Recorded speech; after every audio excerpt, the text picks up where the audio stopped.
करेंगे लोकसभा इलेक्शन 2024 की। तो मुल्क में लोकसभा इलेक्शन 2024 का बिगुल बज चुका है।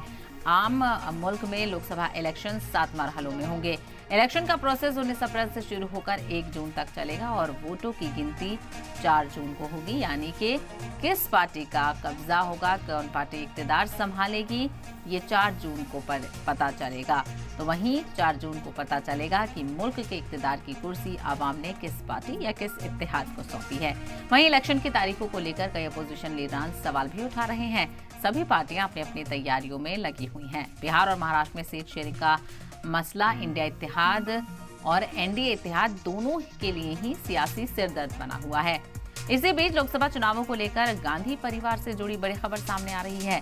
जराये के मुताबिक अमेठी और रायबरेली से गांधी परिवार का कोई मेंबर चुनाव नहीं लड़ेगा। ना तो प्रियंका गांधी वाड्रा लोकसभा चुनाव लड़ेंगी, ना ही राहुल गांधी अमेठी से चुनाव लड़ेंगे। राहुल गांधी सिर्फ वायनाड से ही चुनाव लड़ेंगे और उनके नाम के ऐलान भी पार्टी कर चुकी है।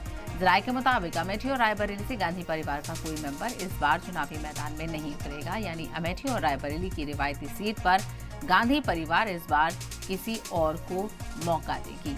तो ये अहम जानकारियां तमाम तर सामने आ रही हैं। लोकसभा चुनावों को लेकर सरगर्मियां शुरू हो चुकी हैं। चुनावों की तारीखों का ऐलान हो चुका है। जमहूरियत के सबसे बड़े त्योहार के लिए जो बिगुल है वो बच चुका है। 7 मरहलों में लोकसभा इंतखाब होंगे। 19 अप्रैल से शुरू होकर पूरा जो प्रोसेस है वो 4 जून तक चलेगा और आखिरी मरहला 1 जून को होगा और 4 जून को नतीजे आएंगे, यानी वोटों की गिनती होगी और 4 जून को ही तस्वीर साफ हो पाएगी कि आवाम ने किस सियासी पार्टी को चुना है इक्तिदार संभालने के लिए।